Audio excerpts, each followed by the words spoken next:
Hi, I'm author Robert Dugoni. When I was a young boy, my mother used to load my brothers and sisters and I into the back of her Fleetwood station wagon and drive us down to the Burlingame Library. We would pick out 2 books, and it was a great way to get us out of the house and to keep us occupied. It was a great way to get our imagination stimulated and to get us thinking and doing other things other than just being at home. I know that times right now are uncertain, and one of the best things that I'm doing, and I think that all parents can do, is to read books and to get their kids to read books. I'd like to suggest one of mine. It's called The Extraordinary Life of Sam Hell. It's the story of a young boy born with ocular albinism, red eyes. It's the story of all the obstacles he faces and that he has to overcome. But it's really a story about faith and hope and love and optimism, which I think we can all use in these uncertain times.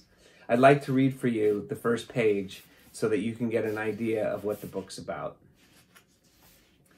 My mother called it God's will. At those moments in my life when things did not go as I had hoped or planned, and there were many, she would say, "It's God's will, Samuel." This was hardly comforting to a 6-year-old boy, even one blessed with a healthier dose of perspective than most children at that age. For one, I never understood how my mother knew God's will. When I would ask her that very question, she would answer with another of her stock refrains, "Have faith, Samuel." I realize now that this was circular reasoning, impregnable to debate.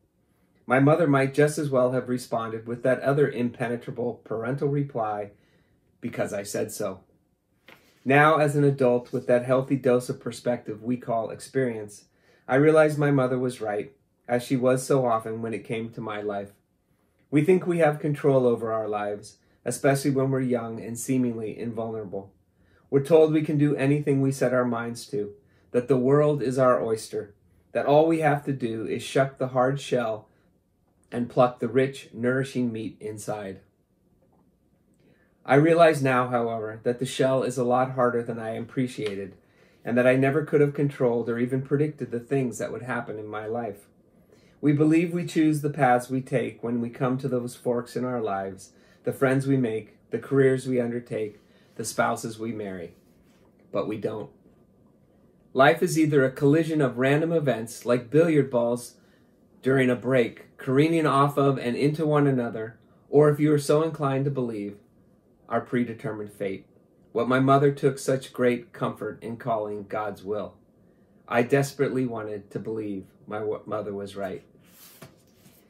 Thank you, and my best to all of you out there. We will get through this time.